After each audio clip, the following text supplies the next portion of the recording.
Gracias por escuchar un devocional de Enseñando con Gracia, escrito y leído por Giselle Sofía Vidal de Ferrán. Día 28. Levítico capítulos 4 al 6. Capítulo 4. Como vimos anteriormente, continuamos con los tipos de ofrendas y sacrificios. Ahora en específico las ofrendas por el pecado. Las primeras ofrendas y sacrificios eran para agradar a Dios, agradecimientos y de paz. Las que se mencionan ahora son para perdón de pecados. Cuando alguien pecara contra Dios desobedeciendo sus estatutos sin saberlo, haría lo siguiente. Si el que pecó fue el sacerdote principal, ofrecería un becerro sin defecto. Lo traería a la puerta del santuario delante de Jehová. Pondría la mano sobre la cabeza del animal y procedería con los pasos parecidos a como se hacía con las ofrendas de paz. Versículos 1 al 12.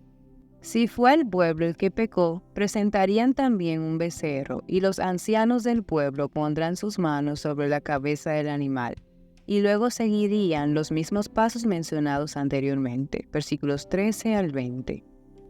Cuando el que pecó es un jefe del pueblo, presentaría una cabra macho sin defecto. Pondría su mano sobre la cabeza del mismo y se procedería como con los demás sacrificios. Y así sería perdonado. Lo mismo se haría con una persona del pueblo que pecara. Versículos 22 al 31.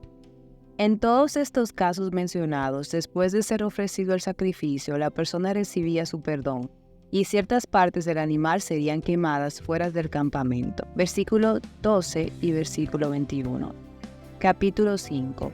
Si una persona siendo testigo de un caso se niega a testificar, está en pecado. Si alguien tocaba algún cadáver de animal muerto o tocaba algo sucio salido del cuerpo humano, estaba impuro.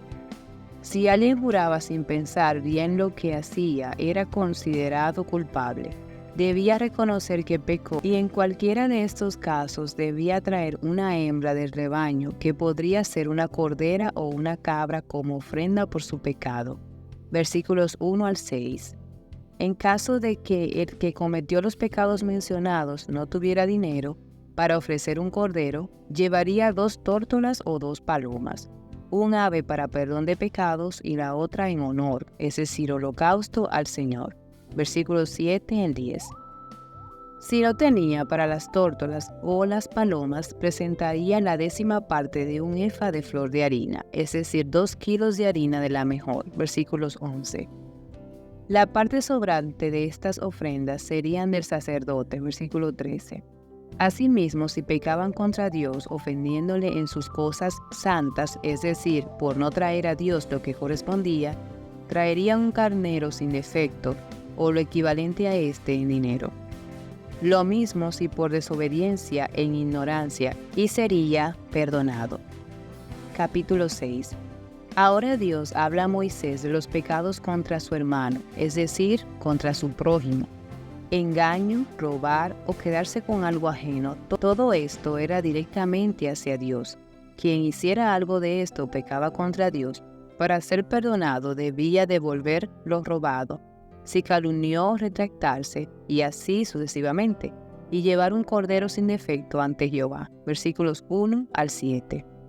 Del mismo modo, habla de cómo debían proceder con los holocaustos, es decir, las ofrendas diarias. Hay muchos detalles, pero podemos resaltar. Las ofrendas para agradar a Dios debían quedarse toda la noche en el altar hasta la mañana. A la mañana siguiente, el sacerdote debía apartar las cenizas del altar, luego quitarse su ropa especial para sacar hacia afuera del campamento las cenizas. Versículos 8 al 11. El sacerdote no podía dejar que el fuego se apagara. El fuego debía arder continuamente en el altar. Versículos 12 y 13. Y asimismo vemos instrucciones sobre otras ofrendas, es decir, de harina, y cómo debían presentarlas por los pecados, y sobre la porción correspondiente a los sacerdotes, es decir, los hijos de Aarón. Para pensar y meditar, ¿tienes cuidado de cómo presentas tus ofrendas ante Dios? Es decir, tu vida. ¿Cómo cambia tu manejo de las ofrendas al leer sobre qué tan minucioso es nuestro Dios con ellas? Es decir, lo mejor.